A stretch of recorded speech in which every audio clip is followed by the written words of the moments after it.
Hello aspirants, మనందరికీ Nobel peace prize గురించి తెలిసిందే కదా. సో ఈ సంవత్సరం ఏంటంటే డొనాల్డ్ ట్రంప్, యుఎస్ ప్రెసిడెంట్ అయినటువంటి Donald Trump, he says that నేను నోబెల్ పీస్ ప్రైజ్కి అర్హుడను అని నేను అనుకుంటున్నాను అని చెప్పి తను ఒక స్టేట్మెంట్ రిలీజ్ చేస్తారు. సో ఆ స్టేట్మెంట్ని కొంతమంది సపోర్ట్ చేశాయి, కొన్ని దేశాలు మాత్రం సపోర్ట్ చేయలేదు. సో రీసెంట్గా ఇజ్రాయెల్ ప్రైమ్ మినిస్టర్ అయిన బెంజమిన్ నెతన్యాహు యుఎస్ విజిట్కి వెళ్ళడం జరిగిందనమాట. సో దాంట్లో ఆయన వైట్ హౌస్లో హీ మెట్ యుఎస్ ప్రెసిడెంట్ అయిన డొనాల్డ్ ట్రంప్ని. సో అక్కడికి వెళ్ళిన తర్వాత నెతన్యాహు కూడా ఏం చెప్తారు అంటే he actually submits A statement. అది కూడా ఏం statement? Proposal statement for Nobel peace prize.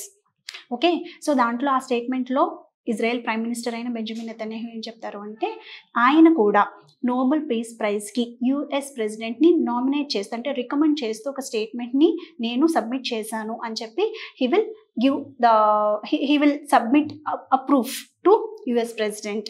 So కొంతమంది అయితే ఇది యుఎస్ ప్రెసిడెంట్ ఆయన అరోగెంట్ అని చెప్తారు. ఇంకొంతమంది అయితే they say that he is confident, he is so confident and himself that yes నేను ప్రపంచ దేశాల మధ్య యుద్ధం జరుగుతున్నప్పుడు, ఎస్పెషల్లీ ఇండియా పాకిస్తాన్ కావచ్చు, లేదంటే రష్యా యుక్రెయిన్ కావచ్చు, అండ్ ఆల్సో బిట్వీన్ ఇజ్రాయెల్కి తర్వాత హమాస్కి మధ్య జరుగుతున్న యుద్ధాల్లో పీస్ని ప్రమోట్ చేయడానికి నా వంతు సహకారం, కృషి నేను చాలా చేస్తున్నాను కాబట్టి నేను దీనికి అర్హుడను అని ఆయన చెప్తూ ఉంటారు. మీ ఒపీనియన్ ఏంటో కూడా మీరు కామెంట్ చేయండి కింద. So and also please don't forget to subscribe to Vishnu IAS academy. Thank you.